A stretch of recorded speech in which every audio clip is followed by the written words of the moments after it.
अस्सलाम वालेकुम। वालेकुम अस्सलाम रहमतुल्लाहि व बरकातुहू। दोस्तों, ओल्डन इंडिया यूट्यूब चैनल में आप सभी का बहुत बहुत खैर मकदम है। मैं हूं आपका दोस्त अज़हर ख़ान और इस वक्त मैं मौजूद हूं नई दिल्ली के पहाड़गंज इलाके के अंदर मौजूद नबी करीम इलाके में। और नबी करीम इलाके के अंदर इस वक्त मैं मौजूद हूं दरगाह कदम शरीफ या किला कदम शरीफ। तो चलिए आपको इस किला कदम शरीफ के बारे में पूरी मालूमात फ़राहम करता हूँ, इसके स्ट्रक्चर के बारे में आपको जानकारी देता हूँ और इसका पूरा इतिहास खंगालता हूँ। और अगर हमारे यहाँ पर यहाँ के मुतवल्ली मिल जाते हैं, यहाँ के केयर टेकर मिल जाते हैं, तो मैं उनसे भी बात करता हूँ और आपको पूरी मालूमात फ़राहम करता हूँ। तो चलिए शुरू करता हूँ अपनी इस वीडियो को। दोस्तों, ये है किला कदम शरीफ के कुछ वाक़यात, जिसके अंदर दरगाह कदम शरीफ और फ़तेह मोहम्मद ख़ान का मकबरा है। ये आप देख रहे हैं, आपको यहाँ पे बुर्ज नज़र आ रहा होगा कोने पे, जो कि किले की पहचान है। और ये पोर्शन आपको ऊपर का नज़र आ रहा होगा, ये तुगलक काल का ही बना हुआ है। और ये है इसका, देखिए ये गेट है, ये उस वक्त एंट्री गेट हुआ करता था किले का। और इसके अंदर चलता हूँ तो आपको इसका सेकेंड गेट और नज़र आएगा। ये आ गया इसका, देखिए सेकेंड गेट, यहाँ पर इसका सेकेंड गेट है किला कदम शरीफ का। इसके अंदर ही दरगाह और कदम शरीफ मौजूद है। तो चलिए आपको लेके चलता हूँ अंदर और दरगाह के और कदम शरीफ के दीदार करवाता हूँ। दोस्तों, ये है लोहारू के चौथे नवाब बशीरुद्दीन साहब की कब्र। ये इस दरगाह के बाहर ही है। ये देखेंगे आप, यहाँ पर आपको पत्थर पे नज़र आ जाएगा लिखा हुआ नवाब ज़ादा मिर्ज़ा बशीरुद्दीन अहमद ख़ान साहब, जो नवाब साहब थे लोहारू हरियाणा के चौथे नंबर के नवाब थे ये। तो चलिए यहाँ से अब आपको अंदर लेकर के चलता हूँ दरगाह के मेन पोर्शन के अंदर। ये जो दरगाह का बाहरी हिस्सा है, यहाँ पर भी आप देखेंगे, यहाँ पर आपको कब्रें नज़र आएंगी। ये छोटा सा कब्रिस्तान है एक पूरा, ये इसके बाहर का पोर्शन है। यहाँ आप कब्रें देख रहे हैं ये इस तरह की, और उसी ज़माने के यहाँ पर ये आपको पत्थर नज़र आ रहे होंगे ये सारे। और चलिए अब आपको लेकर के चलता हूँ दरगाह के मेन पोर्शन के अंदर। तो ये जो सीढ़ियाँ जा रही हैं और ये 3 गेट जो आपको दिखाई दे रहे हैं, इनसे ही जाते हैं दरगाह के अंदर। और ये ऊपर का आपको गुंबद नज़र आएगा, और एक गुंबद आपको नज़र आ रहा होगा हमारे राइट हैंड साइड के अंदर, जिसकी कलगी भी आपको नज़र आ रही होगी। और चलिए अब आपको ले करके चलता हूँ इन सीढ़ियों से दरगाह के अंदर। ये है दरगाह का मेन पोर्शन, जिसके अंदर मैं आपको लेकर के चल रहा हूँ। जैसे ही अंदर आता हूँ तो यहाँ पे आपको गुंबद नज़र आएगा। जो गुंबद है उसके अंदर डिज़ाइनिंग की गई है। हालांकि ये डिज़ाइनिंग उस वक्त की नहीं है, क्योंकि ये डिज़ाइन जो है मुग़लों ने बनवाई थी अपने वक्त में। और मुग़लों ने ही यहाँ पर इसके अंदर एक, यहाँ पर देखिए मैं आपको दिखाना चाहता हूँ, मुग़लों ने यहाँ पर एक ये बनवाया था मजलिस खाना। इसको मजलिस खाना कहते हैं। आप देख रहे हैं पिलर और इसकी आर्च मेहराबें, जो कि मुग़ल काल की पहचान है। और इधर बने हुए हैं इसके दोनों तरफ बरामदे, और बीच में बनी हुई है ये मेन दरगाह की बिल्डिंग। और बिल्कुल अनूठी बिल्डिंग है, इस तरह की बिल्डिंग आपको कहीं नज़र नहीं आएगी। तो देखिए इधर भी आप देखेंगे तो दाएं हाथ की तरफ भी यहाँ पर आपको एक यहाँ पर बरामदा नज़र आएगा। तो चलिए आपको पूरा दीदार कराता हूँ इस पूरे मकबरे का, पूरी इसके अंदर के जो स्ट्रक्चर है सबका। और यहाँ आपको बात कराता हूँ हमारे मुतवल्ली साहब से। तो दोस्तों, हमारे साथ इस वक्त मौजूद हैं सुल्तान ज़ियाउद्दीन साहब, जो कि दरगाह कदम शरीफ के मुतवल्ली हैं। मैं इनसे इसके बारे में पूरी मालूमात फ़राहम करता हूँ, आप लोगों को पूरी मालूमात देता हूँ। अस्सलाम वालेकुम। वालेकुम अस्सलाम रहमतुल्लाहि व बरकातुहू। आप हैं सुल्तान साहब और दरगाह कदम शरीफ के केयर टेकर हैं, यानी मुतवल्ली हैं। तो ये बताइए सुल्तान साहब, आप जो है यहाँ किस तरह से इसकी दरगाह की देखभाल करते हैं, और इस दरगाह के बारे में भी थोड़ी सी आप मुझे मालूमात फ़राहम करिए, क्या है ये? इस दरगाह की देखभाल हम अपने ख़ुद के मेरिट पर ही करते हैं। अच्छा। किसी भी सरकारी संस्था से हमारे खर्चा वगैरह है वो सब हम अपने पॉकेट से पास ही करते हैं। बिल्कुल माशाल्लाह, बिल्कुल अपने अल्लाह पॉकेट से आपको करते इसका हैं अजर देगा जी। तो ये क्या है, कुछ बताएंगे? ये दरगाह असल में कदम शरीफ रखने के लिए फिरोज शाह तुगलक ने बनाई थी। एक बुज़ुर्ग थे मखदूम जहानिया जहांगश्त, उनकी दरगाह जो है वो हैदराबाद में, वो हैदराबाद जो इस वक्त पाकिस्तान में है, पार्टीशन के बाद पाकिस्तान में चला गया। वो इस कदम शरीफ को मक्का शरीफ से यहाँ लाए थे। उस वक्त वहाँ के बादशाह जो वहाँ की हुकूमत थी, उसने फिरोज शाह तुगलक को नजराने के तौर पर कदम शरीफ और उसकी हिफाजत के लिए 2 सैयदज़ादे भेजे थे, एक हाजी मोहम्मद शमसुद्दीन मिस्री, एक हाजी मोहम्मद कमरुद्दीन मिस्री, जो कि हमारे उस पीढ़ी के पहले दादा हैं। फिरोज शाह तुगलक साहब ने, आप उसी खानदान से ताल्लुक़ जी हाँ रखते हैं? बिल्कुल, ओह माशाल्लाह। फिरोज शाह तुगलक साहब ने हाजी शमसुद्दीन, हमारे जो पहले दादा हैं, उनसे अपनी बहन का निकाह कराया। अच्छा जी। और इस दरगाह का केयर टेकर उन्होंने इन केयर टेकिंग के लिए उनको छोड़ दिया कि भाई आप कदम शरीफ के साथ दरगाह की हिफाजत भी आप ही रखोगे। तब से हम सिलसिलावार चले आ रहे हैं वहाँ से। अच्छा, कौन सी पीढ़ी है आपकी अभी? आप भाई पीढ़ी इतनी गुजर चुकी है, इतने साल हो गए, मैं पीढ़ी की गिनती नहीं बता सकता। मेरा ख्याल से कम 20वीं पीढ़ी होगी। बिल्कुल 20 से ज़्यादा भी हो सकती है। मतलब जब से आपकी जो पीढ़ियां हैं, पीढ़ी दर पीढ़ी इसकी जो है खिदमत करते चले आ रहे हैं, देख रेख करते और चले आ रहे आज़ादी के बाद से जब से कानून नाफिज हुआ है, ये 26 जनवरी 1950 से, उसके बाद से मैं तीसरी पीढ़ी हूँ। जब आज़ाद हुआ था हिंदुस्तान, उससे पहले हमारे दादा के वालिद थे जो ब्रिटिश टाइम में थे।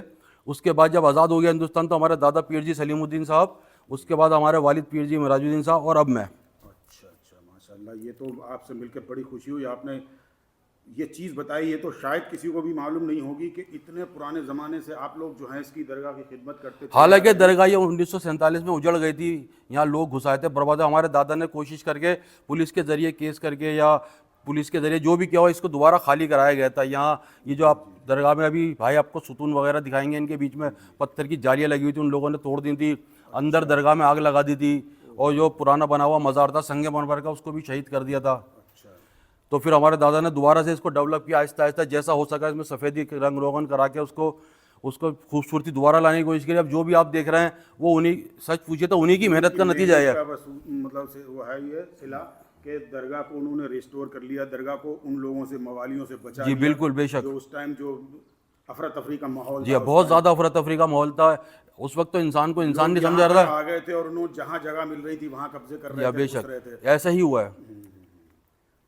तो सुल्तान साहब थोड़ा सा चल के मुझे बताएंगे कहाँ पर क्या है? जी, मैं पहले उसकी दरगाह के बारे में बताता हूँ कि ये फतेह खां का मज़ार क्यों है यहाँ पर, फिरोज शाह तुगलक का क्यों नहीं। ऐसा हुआ, फिरोज शाह तुगलक ने दरगाह बनाई थी कदम शरीफ रखने के लिए। पूरी दरगाह क्या, पूरी एक इमारत बनाई थी। उसको जो आज लोग किला कह रहे हैं, हो सकता है उस ज़माने में भी किला ही नाम रखा गया उसका। तब उन्होंने ये किया कि भाई मैं जब फोत हो जाऊँ तो मुझे यहाँ मेरी तदफीन करा देना, और मेरी कब्र के ऊपर एक छोटी सी होदी बनाकर एक कदम शरीफ को वहाँ नस्ब कर देना।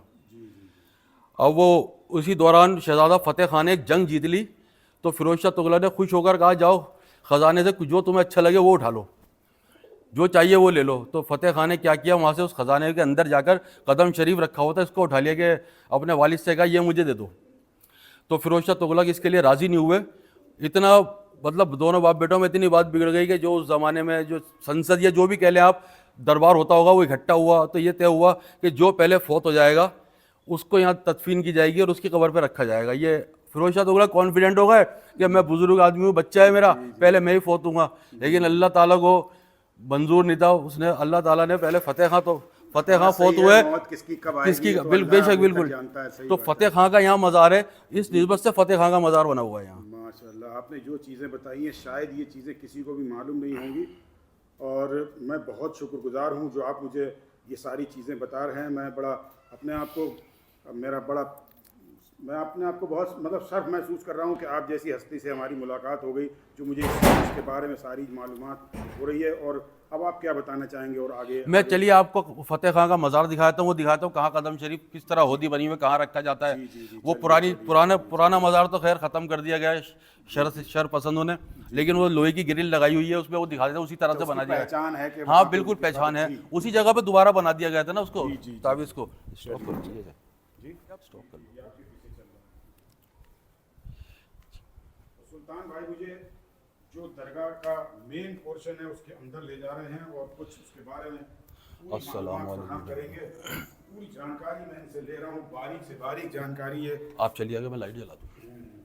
तो देखिए, ये मैं आ गया हूँ दरगाह के इस पोर्शन के अंदर, जहाँ पर आपको एक संगमरमर का चबूतरा बना हुआ नजर आ रहा होगा। ये देखिए, अब ये संगमरमर का यहाँ पर बना हुआ चबूतरा, और इसके आगे चलता हूँ तो आपको यहाँ पर कुछ कब्रें नजर आएंगी। बाकी सुल्तान भाई मुझे बताएंगे सही तरीके से कि कौन सी कब्र किसकी है। ये मज़ार फतेह खां तुगलक का है, और ये होदी बनी हुई है जो फिरोज शाह तुगलक ने कहा था कि मेरे लिए होदी बना देना, उसमें कदम शरीफ नस्ब कर देना। तो अब ये फतेह खां का मज़ार है, और इस पर ये उसी तरह से होदी बनी हुई है, और यहाँ कदम शरीफ को नस्ब किया जाता है। जो 12 रबीउल अव्वल को उर्स होता है उसको यहाँ रखा जाता है, इसको पानी से भरा जाता है। लोग तबरुक की तरह छोटी छोटी सुराइयाँ, मट्टी की सुराइयाँ, प्लास्टिक की सुराइयाँ लाते हैं और उसमें पानी भरवा कर ले जाते हैं तबरुक के तौर पर। अच्छा, तो ये मतलब फ़ायदा करता है उन मरीजों को पिलाने वगैरह में? अब लोगों का अकीदा है जी, फ़ायदा नुकसान तो लोग हर तरह की बात करते हैं, उसमें क्या किया जा सकता है। अच्छा, ये जो कब्र है, ये इनके फ़तेह खां तुगलक के उस्ताद हैं सैयद नूरुद्दीन जलानी, ये उनका मज़ार है ये। अच्छा ये उनका मज़ार है, तो ये उनके मज़ार के पास ही जो है इनको दफनाया गया है। ये आप देख रहे हैं उर्दू में लिखा हुआ है सैयद नूरुद्दीन जिलानी खां तुगलक जो है वो इनके शागिर्द थे जी। अब मैं आपको हाजी मोहम्मद, जो पहले हमारे सबसे पीढ़ी के पहले दादा हैं उस वक्त के, उनका मज़ार दिखाता हूँ, जो फिरोज शाह तुगलक के बहनोई हैं।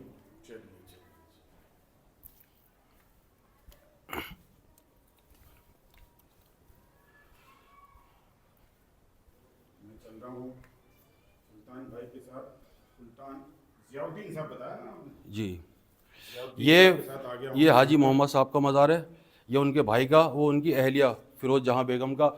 इस गुंबद में और 3 गुंबदों में हमारे अबाबीलें हैं। जिस अबाबीलों का तस्करा कलाम पाक में है, वो अबाबीलें यहाँ भी रिहाइश करती हैं।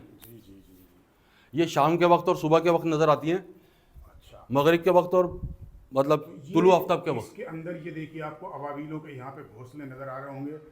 भाई सुल्तान बता रहे हैं कि रात को यहाँ पर ये अबाबीलें रात को नहीं, दिन निकलते वक्त और दिन छुपते वक्त। अच्छा, दिन निकलते वक्त और दिन छुपते वक्त यहाँ ये आती हैं, और बाकी दिन में कहाँ चली जाती है इस टाइम में? नहीं, ये घोंसलों में ही होंगी ये। घोंसलों में अंदर इस टाइम हाँ बैठी बिल्कुल, रहती है, निकलती नहीं। इनका क्या है, ये ज़मीन पर पैर नहीं टिकाती, ज़मीन पर गिरने के बाद या उतरने के बाद इनसे उड़ा नहीं जाता। ये हवा में उड़ते हैं, इसीलिए इनके घोंसले ऊपर होते हैं, घोंसले से नीचे गिरते हुए प्रवास करते हैं ये। अच्छा, गिरते हुए प्रवास करते हैं। तो ये जो खबरें आपने बताई थी, ये क्या फिर से थोड़ा सा बता देंगे? हाजी मोहम्मद शमसुद्दीन मिस्री, ये मोहम्मद शमसुद्दीन मिस्री, ये कौन थे? मुतवल्ली अव्वल और फिरोज शाह तुगलक के बहनोई, मोहम्मद बिन तुगलक के अच्छा, तो ये फिरोज शाह दामाद तुगलक की बहन का मज़ार है। मज़ार है, और ये उनके बहनोई का मज़ार है। जी हाँ, और ये जो है उनके भाई हैं बहनोई के। जी हाँ। अब आइए आपको अब हमारे दादा है जिन्होंने ये दरगाह दोबारा गैर शर पसंद लोगों से दोबारा खाली करा ली थी। तो दोबारा जो है यहाँ पे दरगाह को तामीर किया गया, दोबारा उसमें तामीर की गई कुछ जो शरपसंदों ने यहाँ पर ये पीएजी सलीमुद्दीन साहब का मज़ार है, हमारे दादा जान का। जी जी। और ये इनके बराबर में लुहारू के नवाब हैं, नवाब अजीजुद्दीन अहमद खां हाँ, ये पंजुम, ये पांचवें पांचवें नवाब हैं, इनका मज़ार है यहाँ पे। ये जो है हरियाणा के लोहारू एक कस्बा है, वहाँ के जो है नवाब रहे हैं, 5वें नवाब। जी हाँ। और ये जो बाकी कब्रें जो हैं, बाकी खबरें यहाँ सभी कोई आम लोग ये सब, यहाँ पर हज़रत ख्वाजा बाक़ी रहमतुल्लाह अलैह ने भी बहुत इबादत की है। उनकी किताबों में उसमें बहुत हवाला है कि उन्होंने कदम शरीफ में जाके बहुत इबादत की है, बहुत चिल्ला कशी की है उन्होंने यहाँ आकर। अच्छा, इस दरगाह में तो यहाँ पे जो है बहुत ख़ास लोगों की कब्रें हैं। आप लोग देख रहे हैं यहाँ पर एक ये भी ऊंची सी कब्र आपको नज़र आ रही होगी। इसकी पूरी हिस्ट्री नहीं है, लेकिन ये भी ज़रूर किसी बहुत अहम शख्सियत की कब्रें होंगी, क्योंकि ये जो कदम शरीफ दरगाह है इसके अंदर अहाता बना हुआ है। मैं आपको दिखाना चाहूँगा। मैं पहले बाहर चलता हूँ, इधर आता हूँ, और यहाँ से निकलते हुए आपको सारी चीज़ें दिखाता हूँ। ये जो लॉन मैं आपको बता रहा था, यहाँ पर ये एक लॉन इस साइड में, राइट हैंड साइड में भी है, दाएं हाथ की तरफ ये है। इसके अंदर भी चलता हूँ और आपको दिखाता हूँ इसके अंदर क्या क्या है। यहाँ कुछ सामान रखा हुआ है, मस्जिद का सामान है, जो आपने बाहर मस्जिद देखी हुई है उसका सामान है। और यहाँ पर आपको एक ऊँची कब्र नज़र आएगी। यहाँ पर ये देखिए, मैं आपको दिखाने की कोशिश करता हूँ। हालांकि यहाँ पर पत्थर लगा हुआ है, लेकिन इसके ऊपर नज़र नहीं आ रहा है, पढ़ने में नहीं आ रहा है ये क्या लिखा हुआ है। लेकिन ये ज़रूर है कि ये किसी लेडी की कब्र है, ये किसी औरत की कब्र है, क्योंकि ये जो यहाँ पर आप देख रहे हैं, ये पटिया जो है वो लेवल में है। अगर यहाँ पर उठी हुई होती तो ये जेंट्स की कब्र होती। तो यहाँ इस बरामदे के अंदर बहुत सी कब्रें हैं, अनजान कब्रें हैं ज़्यादातर। लेकिन हाँ, ये ज़रूर है कि ये सब कोई ना कोई अहम शख्सियात इसके अंदर दफन हैं, क्योंकि आम आदमी जो है यहाँ पर उसका तो कोई मतलब ही नहीं है। तो ज़ियाउद्दीन साहब, ये जो सामने नज़र आ रहा है मुझे, ये भी कोई कब्र है क्या? नहीं, ये कब्र तो ये है, ये कब्र नहीं है, ये क्यूब, पत्थर का क्यूब है, एक टैंक है ये आप इसकी चौड़ाई देख रहे हैं, ये इतने गहरा नहीं है, ये यहाँ तक गहरा है। इसको खाली करके वन पीस में बनाया गया है, और इसमें रंग रोगन, सफ़ेदी, चूना जो भी है उसको खोलकर रंग करने के काम आता था उसी ज़माने से। उसी ज़माने का बना बिल्कुल, हुआ ये उसी ज़माने का। आप इस पत्थर की क्वालिटी देखिए, पत्थर सतून से मिलता हुआ पत्थर है। अच्छा, ये सतून है, ये पिलर है, उससे मिलता हुआ पत्थर है। उसी क्वालिटी का पत्थर है ये, देखिए। अच्छा, तो आप क्या बता रहे थे? ये वन पीस में, मतलब हाँ, ये पूरा है, पूरा चौकोर उसको क्यूब है, ये उसको बीच बीच में से खाली करके उसमें रंग रोगन चार पीस नहीं है चारों नहीं, तरफ? चार पांच पीस नहीं है, नीचे जमीन से लेके ऊपर तक 5 पीस नहीं है, ये 1 पीस क्यूब है पूरा ये। अच्छा, 1 पीस क्यूब है जो बीच से काट बीच के से इसको काट के हौदी खाली के किया रूप में जी हाँ, बनाया गया जी है। हाँ। जी जी जी। तो इसके अलावा देखिए यहाँ पर ये इधर आइए, ये जो 2 मज़ार हैं, ये इराक के शहीद हैं, अबू तालिब इराकी। उस तरफ आइए, ये उनके मज़ार हैं, ये शहीद हैं, ये किसी जंग में शहीद हुए थे। ये अबू तालिब इराकी और ये इनके भाई, मेरा नाम जहन में नहीं आ रहा, ये दोनों भाई किसी अच्छा, जंग में दोनों ये शहीद लोग हुए थे। इराक के थे रहने हाँ, वाले। इराक के रहने वाले थे, इराकी जैसे जैसे कोई बुखारा कहा जाता है, बुखारी कहा जाता है। अच्छा, हाँ, वहां से आए थे हिजरत करके ये हिजरत लोग। करके वहाँ से आए हुए थे। ये दोनों मज़ार उनके हैं। यहाँ पर देखिए आपको ये गुंबद नज़र आ रहा होगा, हालांकि इस गुंबद की कंडीशन थोड़ी अच्छी है बाकी के मुकाबले में। यहाँ आपको प्लास्टर भी नज़र आ रहा होगा और अंदर से आपको दिख रहे होंगे अनगढ़े पत्थर, क्योंकि तुगलक काल के अंदर इन अनगढ़े पत्थरों का ही इस्तेमाल हुआ करता था। लखोरी ईंटों का जो इस्तेमाल है वो बाद में मुग़लों के दौर में शुरू हुआ है। ज़ियाउद्दीन साहब जो है हमारी रिक्वेस्ट करने पे कदम शरीफ लेकर के आ गए। हालांकि ये कदम शरीफ जो है 12 वफ़ात के दिन यहाँ जो उर्स होता है उसके अंदर दिखाया जाता है, आम दिनों में नहीं दिखाया जाता। हमारे रिक्वेस्ट करने पर ये ले आए हैं। हमारी बड़ी खुशकिस्मती है कि मुझे जो है कदम रसूल की ज़ियारत करने का मौका मिला है। तो देखिए ये कदम रसूल है, इसके ऊपर जो आप देख रहे हैं ये निशान, यही उनके पंजे का, हमारे हुजूर पाक सल्लल्लाहु अलैहि वसल्लम के जो पंजे का निशान है वो ये है। तो दोस्तों आप लोग भी इसकी ज़ियारत करें। बड़ी खुशकिस्मती है कि जो है ये चीज़ मुझे देखने को मिली है, वरना ये चीज़ जो है दोस्तों 12 रबीउल अव्वल को जो उर्स होता है उसमें ही दिखाई जाती है। तो थोड़ा सा इसके बारे में बताएंगे कुछ? ये इसके बारे में मैंने एक रिवायत पढ़ी है और लोगों से मतलब अपने बुजुर्गों से सुना भी है।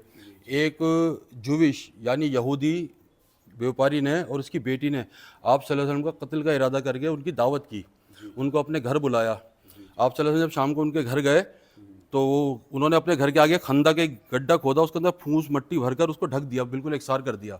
आपने जब बिस्मिल्लाह करके उसके ऊपर कदम रखा तो 2.5 कदम बने थे, उस 2.5 में से ये उल्टा पैर का निशान यहाँ मौजूद है। ये उल्टे पैर का निशान है हुजूर पाक के। तो ये बहुत ही तारीखी वाक़यात जो हैं वो आपको सुनने को और ये मिल रहे बहुत हैं। किताब, ऐसा नहीं है कि कहीं नहीं सुना, इसमें बहुत किताबों में मौजूद है। आप सर सैयद अहमद साहब की असारुस सनादीद में इसके बारे में पढ़ सकते हैं, और भी वो फिरोज शाह तुगलक नामा है, उसमें भी शायद है, और बहुत किताबें इस तरह की हैं पुरानी, उसमें सब इसके बारे में हवाला पूरा मौजूद है इसका। तो बहुत शुक्रिया शुक्रिया भाई, आप सुल्तान शुक्रिया भाई ज़ियाउद्दीन आपका साहब का, जो बहुत आपने शुक्रिया जिन्होंने हमें इतना वक्त दिया, अपने बिजी शेड्यूल में से हमारे लिए वक्त निकाला। मैं इनका हमेशा शुक्रगुजार रहूँगा। अस्सलाम वालेकुम। वालेकुम अस्सलाम।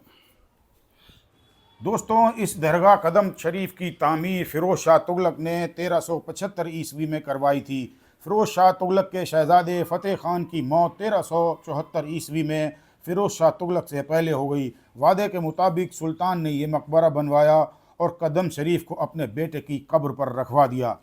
चूँकि ये सुल्तान के पसंदीदा बेटे का मकबरा था, इसलिए उन्होंने इसाले सवाब के लिए यहाँ एक मदरसा बनवाया, तालाब बनवाया। तालाब आब ज़मज़म से भरा रहता था, हालांकि ये तालाब अब नज़र नहीं आता।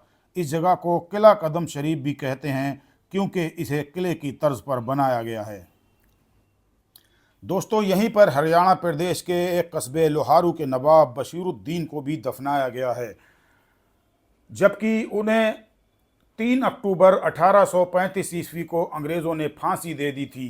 उन पर इल्ज़ाम लगाया था कि उन्होंने अंग्रेज़ अफसर विलियम फ्रेज़र का कत्ल किया था। तो हमारी बड़ी खुशकिस्मती है कि सुल्तान ज़ियाउद्दीन साहब ने मुझे यहाँ पर बिठाया, हमारी आओ भगत की, मुझे चाय पानी के लिए पूछा। कौन पूछता है आज के ज़माने में, कौन करता है किसके लिए, पूरा टाइम दिया। इन्होंने पूरी दरगाह की ज़ियारत कराई, कदम रसूल की ज़ियारत कराई और मुझे चाय पानी को पूछा। मैं इनका बहुत बहुत शुक्रगुज़ार हूँ और इंशाल्लाह हमेशा इनका शुक्रगुज़ार रहूँगा। दोस्तों दरगाह कदम शरीफ के इस व्लॉग को यहीं पे ख़त्म करता हूँ। उम्मीद करता हूँ ये व्लॉग हमारा आपको पसंद आया होगा। व्लॉग पसंद आया हो तो हमारे चैनल को सब्सक्राइब कीजिए, लाइक कीजिए और शेयर कीजिए। अगले व्लॉग में फिर आपसे होगी मुलाकात, तब तक के लिए अल्लाह हाफिज़।